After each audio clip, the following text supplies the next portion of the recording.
Topic क्या है? National cyber security strategy. ठीक है, तो सबसे पहले ये न्यूज में क्यों है, क्यों न्यूज का पार्ट बना है ये नेशनल साइबर सिक्योरिटी स्ट्रेटजी? क्योंकि नेशनल साइबर सिक्योरिटी को जो स्ट्रेटजी थी वो 2020 में लॉन्च किया गया था। ठीक है, किसके द्वारा? 2020 में नेशनल साइबर सिक्योरिटी स्ट्रेटजी को लॉन्च किया गया था। लॉन्च नहीं, कंसेप्चुअलाइज किया गया था। लॉन्च तो अभी तक नहीं हुआ है। ठीक है, तो 2020 में इसे बनाया गया था, इस स्ट्रेटजी को कंसेप्चुअलाइज किया गया था। किसके द्वारा? Data security council of India. Data security council of India एक सिक्योरिटी काउंसिल है जो क्या करता है? डेटा की सुरक्षा इंश्योर करता है। डेटा क्या होते हैं? जो भी इंफॉर्मेशन हम फीड करते हैं इंटरनेट के थ्रू, वो डेटा होता है ना? तो उस डेटा की सिक्योरिटी को इंश्योर करने के लिए एक संस्था बनाई गई है और उस संस्था का नाम है data security council of India, ताकि हमारा जो इंफॉर्मेशन है सिक्योर रहे, है ना? और उसके द्वारा ही 2020 में national cyber security strategy conceptualise यानी तैयार किया गया था। ठीक है, जो कि अभी तक, जिसे गवर्नमेंट ने अभी तक लॉन्च नहीं किया, अभी तक उसे अप्लाई नहीं किया है। ठीक है, तो न्यूज में इसलिए है क्योंकि डेटा का जो थ्रेट है वो दिन पर दिन बढ़ता जा रहा है। ठीक है, डेटा का जो थ्रेट है वो दिन पर दिन बढ़ता जा रहा है। यानी जो हैकर्स होते हैं वो क्या करते हैं? डेटा को चुराते हैं। उनका काम क्या होता है? हैकर्स का काम क्या होता है? डिफरेंट तरीके से सॉफ्टवेयर बना के वो क्या करते हैं? डेटा को चुराने का काम करते हैं, जिसे मालवेयर बोला जाता है। मालवेयर का मतलब वैसा कोई सॉफ्टवेयर है ना जो हैकर्स के द्वारा तैयार किया गया हो और जिसका मकसद क्या हो? या तो किसी डेटा को चुराना, या किसी सिस्टम को बर्बाद करना, किसी कंप्यूटर को डैमेज करना, या सिस्टम और कंप्यूटर को डैमेज करना, है ना? या किसी सॉफ्टवेयर को चुराना, या किसी इंफॉर्मेशन को चुराना। ये इसके लिए मालवेयर तैयार किया जाता है। मालवेयर क्या है? एक सॉफ्टवेयर है जिसका मकसद क्या है? या तो डेटा को चुराना, या किसी कंप्यूटर को डैमेज करना, इंफॉर्मेशन सिस्टम को डैमेज करना, और ये हैकर्स के द्वारा डेवलप किया जाता है। तो ऐसा देखा गया है कि अभी हाल के दिनों में जो हैकर्स का जो एक्टिविटी है, यानी साइबर अटैक, इसे क्या बोलते हैं? साइबर अटैक, है ना? साइबर अटैक मतलब साइबर के माध्यम से, साइबर के मतलब इंटरनेट के माध्यम से अटैक करना, सिस्टम पे अटैक करना, है ना? तो हाल के दिनों में साइबर अटैक का जो फ्रीक्वेंसी है वो काफी बढ़ा है इंडिया में। ठीक है, हैकर्स की जो एक्टिविटी है वो काफी बढ़ी है इंडिया में। इसके बावजूद भी नेशनल साइबर सिक्योरिटी स्ट्रेटजी को अभी तक अपनाया नहीं गया है, अप्लाई नहीं किया गया है, इसलिए ये न्यूज में। ठीक है, इसे 2020 में ही कंसेप्चुअलाइज कर दिया गया था, लेकिन अभी तक इसे अप्लाई नहीं किया गया है। ओके, तो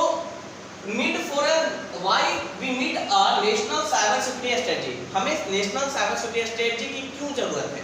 क्यों इसे कंसेप्चुअलाइज किया गया और इसकी जरूरत क्या है? तो सबसे पहले क्या है? Increasing number of cyber attacks, यानी इंडिया में हाल के दिनों में साइबर अटैक्स का नंबर बढ़ा है, काफी ज्यादा बढ़ा है। अगर हम डेटा की बात करें तो अमेरिकन जो साइबर सिक्योरिटी फर्म है पालो अल्टो, है ना? ये अमेरिकन फर्म है, साइबर सिक्योरिटी फर्म है ना? उसके अनुसार पालो अल्टो नेटवर्क्स के रिपोर्ट के अनुसार जो 2021 में रिलीज हुआ था, उसके अनुसार Maharashtra was the most targeted state in India. India में महाराष्ट्र सबसे टारगेटेड स्टेट है जहां पे सबसे ज्यादा साइबर अटैक हुआ है। ठीक है, in facing 42% of all ransomware attack, यानी इंडिया में जितना भी रैंसमवेयर अटैक हो रहा है। रैंसमवेयर क्या होता है? रैंसमवेयर भी एक तरह का मालवेयर है। ठीक है, ये भी एक तरह का सॉफ्टवेयर है जिसका मकसद या तो डाटा को चुराना है, या तो किसी सिस्टम को डैमेज करना है। लेकिन रैंसमवेयर एक स्पेसिफिक इसका पर्पस होता है। रैंसमवेयर का मतलब, रैंसम का मतलब होता है वसूली करना। ठीक है, जैसे किसी को किडनैप करके कैसे वसूल किया जाता है, तो रैंसमवेयर क्या करता है? एक ऐसा सॉफ्टवेयर है जो आपके सिस्टम में आएगा, और जब आप उस सॉफ्टवेयर को पे क्लिक करेंगे या खोलेंगे तो वो आपके डेटा को चोरी कर लेगा या उसको किडनैप कर लेगा। उस डेटा को क्या कर लेगा? किडनैप कर लेगा, और आपसे वसूली के रूप में फिरौती मांगी जाएगी, है ना? या आप इतना दीजिए तब आपका जो इंपॉर्टेंट डेटा है आपको दिया जाएगा। क्योंकि डेटा इतना इंपॉर्टेंट है आज के टाइम में कि उस डेटा के, अगर डेटा किसी का लॉस होता है किसी कंपनी का, तो उस सिस्टम कोलैप्स कर सकता है, पूरा कंपनी कोलैप्स कर सकता है ना? इसलिए डेटा सबसे इंपॉर्टेंट एसेट होता है। तो रैंसमवेयर का मकसद क्या होता है कि उस डेटा को चुरा लेना और उसके बदले में फिरौती मांगना, है ना। तो रैंसमवेयर भी एक तरह का मालवेयर है। ओके, तो देखा गया है जितने भी रैंसमवेयर इंडिया में अटैक किया गया है उसमें 42% का हुआ है महाराष्ट्र में, ठीक है। तो इसलिए हमें एक नेशनल साइबर सिक्योरिटी स्ट्रेटजी की जरूरत है ताकि हम इस साइबर अटैक को रोक सके। दूसरा क्या रीजन है? The report stated that India is among the more economically profitable reason for hackers group, ठीक है। यानी इंडिया जो है सबसे ज्यादा प्रॉफिटेबल ग्रुप है। क्यों? Due to lack of awareness, due to lack of knowledge, जो इंडियन पीपल है they are more vulnerable to cyber attack. ज्यादा इंडिया में क्यों है, इकोनॉमिकली क्यों प्रॉफिटेबल है? क्योंकि कम खर्च करके जो हैकर्स होते हैं कम खर्च करके ज्यादा वो वसूलते हैं। हाँ, तो इसीलिए इकोनॉमिकली काफी प्रॉफिटेबल रीजन है इंडिया में, क्योंकि इंडिया में लोग उतने अवेयर नहीं है। डिजिटल जो नॉलेज है इंडिया में लोगों के पास उतना ज्यादा नहीं है ना। तो इसलिए जरूरी है कि हमारा एक नेशनल साइबर सिक्योरिटी स्ट्रेटजी होनी चाहिए जो कि इन साइबर अटैक्स को काउंटर कर सके, ठीक है। अगर हम डेटा की बात करें तो 1 in 4 Indian organisation suffered a ransomware attack in 2021, ठीक है। 2021 में 4 में से 1 यानी लगभग 25% जितने इंडियन ऑर्गेनाइजेशन है सब इस रैंसमवेयर से अफेक्ट हुए हैं, यानी उनकी डेटा को चुरा लिया गया है और उनसे फिरौती की रकम मांगी गई है ना। 21% higher than the global average, यानी ग्लोबल लेवल पे जो एवरेज है रैंसमवेयर अटैक का उसमें 21% ज्यादा है इंडिया का, है ना। तो ये काफी चिंता की विषय है और इसीलिए हमें नेशनल साइबर सिक्योरिटी स्ट्रेटजी की जरूरत है। थर्ड पॉइंट क्या है? The countries which are believed to have the most developed cyber warfare capabilities are US, China, Russia, Israel and UK, ठीक है। तो ये ऐसे कंट्रीज है US, China, Russia, Israel and UK जो जिनका जो साइबर वॉरफेयर कैपेबिलिटी है वो काफी डेवलप्ड है, यानी वो इन साइबर अटैक से आराम से टैकल कर सकते हैं, उसे लड़ सकते हैं, है ना। और इंडिया अगर एस्पायर करना चाह रहा है कि इंडिया की इकोनॉमी 6th लार्जेस्ट इकोनॉमी है इंडिया की, और वो उसे अगर वो एस्पायर कर रहा है कि हम मुझे $5 ट्रिलियन बनना है या इन कंट्रीज के साथ कम्पीट करना है, तो उसे भी अपना साइबर वॉरफेयर कैपेबिलिटी बढ़ाना होगा, डेवलप करना होगा। साइबर वॉरफेयर कैपेबिलिटी मतलब साइबर जो अटैक होगा उसको काउंटर करने की जो कैपेबिलिटी, जो क्षमता है ना। साइबर वॉरफेयर का मतलब क्या होता है? साइबर के द्वारा युद्ध।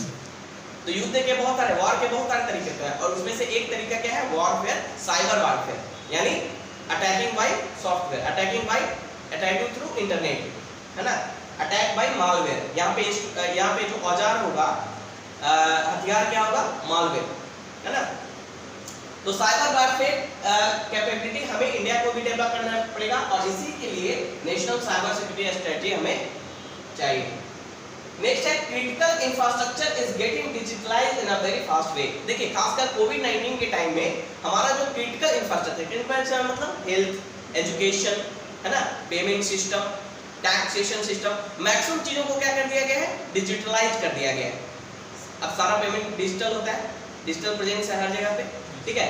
खासकर कोविड-19 के टाइम में मैक्सिमम चीजों को डिजिटलाइज कर दिया गया है, जो भी क्रिटिकल जो इंफ्रास्ट्रक्चर, क्रिटिकल इंफ्रास्ट्रक्चर जो महत्वपूर्ण अवसंरचनाएं हैं, है ना, हेल्थ से रिलेटेड, एजुकेशन से रिलेटेड, है ना, बैंकिंग से रिलेटेड, तो सारी चीजों को क्या कर दिया गया है? डिजिटलाइज कर दिया है।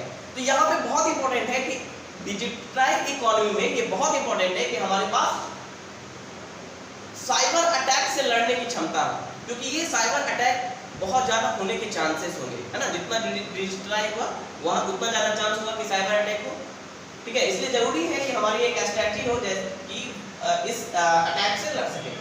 There were 6.97 lakh cyber security incident reported in the first 8 month of 2020 में। 2020 के पहले 8 मंथ में लगभग 6.97 लाख साइबर सिक्योरिटी इंसिडेंट हो चुके हैं, है ना। There has been a steep rise in the use of malware by a Chinese group। देखिए अभी रिसेंटली एक न्यूज में आया था कि एक चाइनीज ग्रुप है, ठीक है, जिसका नाम क्या है? रेड इको, है ना। उस रेड इको जो चाइनीज ग्रुप है उसके द्वारा मालवेयर बहुत तेजी से यूज किया जा रहा है, ठीक है। और किस लिए किया जा रहा है? To target a large swath of Indian power sector. Indian power sector को वो टारगेट कर रहा है। इंडियन पावर सेक्टर को टारगेट करके वो ग्रुप क्या कर रहा है? रेड इको उस सेक्टर को डैमेज कर रहा है, उसके कंप्यूटर सिस्टम को डैमेज कर रहा है ना, उसके सॉफ्टवेयर को डैमेज करना चाह रहा है। तो ये बहुत ही एक्टिविटी अभी हाल के दिनों में बहुत ज़्यादा बढ़ा है। तो देखिए ये एक तरह से क्या होता है, एक साइबर वॉरफेयर होता है। मतलब फिजिकल कन्फ्रंटेशन नहीं करके हम लोग क्या करते हैं, मतलब वर्ल्ड लेवल पे क्या किया जाता है, साइबर के तरीके से अटैक किया जाता है किसी कंट्री के सिस्टम को, है ना, किसी पार्टिकुलर, जैसे यहाँ पे पावर सिस्टम को अटैक किया जा रहा है। ओके, अब जो नया नेशनल साइबर सिक्योरिटी स्ट्रेटजी है उसमें कौन कौन से कंपोनेंट है, ये इंपॉर्टेंट है हमारे लिए एग्जामिनेशन पॉइंट ऑफ व्यू से, क्योंकि इन सारे कंपोनेंट को हमें लिखना होगा, है ना। तो पहला कंपोनेंट है security in the early stage of design. यानी देखिए अभी इंडिया क्या है, इंडिया अभी डिजिटल इकोनॉमी में डेवलपिंग है, मतलब डेवलप कर रहा है डिजिटल इकोनॉमी को, पूरी तरह से अभी डेवलप नहीं हुआ है। तो हम लोग डेवलपिंग स्टेज में है। डिजिटल इकोनॉमी की अगर बात करें तो हम अभी डेवलपिंग स्टेज में है, यानी बहुत सारे हम सॉफ्टवेयर अभी डेवलप कर रहे हैं, बहुत सारा सिस्टम हम डेवलप कर रहे हैं। तो डेवलपमेंट के टाइम पे ही, यानी डिजाइन के टाइम पे ही हम क्या करेंगे, उसे सिक्योर कर देंगे। तो पहला ये स्ट्रेटजी होनी चाहिए। बाद में करने से ज्यादा अच्छा है कि जब हम डिजाइन कर रहे हो सिस्टम उसी समय उसको सिक्योर कर दें, है ना। तो पहला ये स्ट्रेटजी होनी चाहिए जो कि नेशनल साइबर सिक्योरिटी स्ट्रेटजी का पार्ट है। दूसरा क्या स्ट्रेटजी है, supply chain security. Supply chain security का मतलब है कि जो भी सामान, देखिए मैक्सिमम अभी आप देखेंगे तो मार्केटिंग भी बहुत ज्यादा डिजिटलाइज हो चुका है। आप अमेज़न से मंगाते हैं, फ्लिपकार्ट से मंगाते हैं, तो वहां भी साइबर अटैक होने का चांसेस है। जैसे आपने कुछ ऑर्डर किया, है ना, ऑर्डर किया तो हो सकता है कि आपने जो पेमेंट किया वो हैक हो जाए, या आपका जो डिलीवरी है दूसरे एड्रेस पे चला जाए, है ना। हैकर्स क्या करेंगे, आपके एड्रेस को चेंज कर सकते हैं, आपका पेमेंट चेंज कर सकते हैं। तो सप्लाई चेन सिक्योरिटी को भी हमें इंश्योर करना है। सप्लाई चेन मतलब जो सप्लाई हो रहा है, जो भी आप ऑर्डर करते हैं वस्तुओं का या सेवाओं का, वो जो सप्लाई आप तक हो रहा है, जो पेमेंट किया जाता है, जो या फिर जो सामान सप्लाई होता है, जो डिलीवरी की जाती है, उसको भी सिक्योर करने की जरूरत है। तो दूसरी स्ट्रेटजी वो है सप्लाई चेन सिक्योरिटी। तीसरा है critical infrastructure, critical information infrastructure security.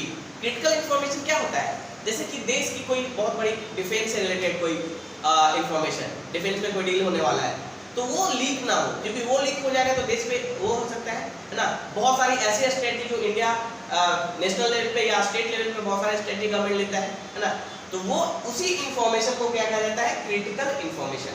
और वो क्रिटिकल इंफॉर्मेशन जो इंफ्रास्ट्रक्चर होगा उसकी सिक्योरिटी भी हमें इंश्योर करना है। तो तीसरी स्ट्रेटजी है critical information infrastructure security.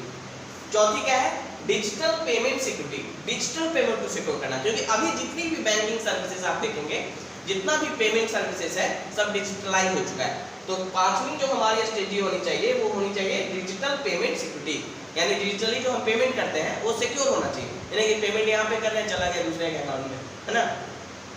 Next क्या है, सिक्योरिटी ऑफ। बहुत सारे ऐसे वेबसाइट आपको मिलेंगे कि जैसे भी आप पेमेंट करेंगे उस वेबसाइट पे, तो रास्ते में ही वो पैसा डाइवर्ट कर लिया जाता है हैकर्स के द्वारा, वहाँ सोर्स तक पहुंचेगा ही नहीं, सॉरी डेस्टिनेशन तक पहुंचेगा ही नहीं पैसा, है ना।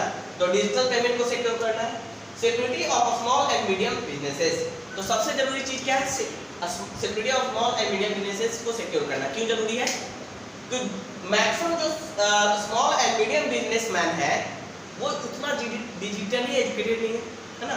जो छोटे छोटे दुकान चला रहे हैं, छोटे छोटे जैसे आप देखे होंगे अभी कि चाहे कितना भी वो ठेला हो, चाहे कोई भी चीज हो, अब वहाँ पे डिजिटल पेमेंट आपको अवेलेबल मिलता है ना, लेकिन उन्हें डिजिटल नॉलेज नहीं है, वो डिजिटली अवेयर नहीं है, वो साइबर अटैक के बारे में उन्हें पता नहीं है।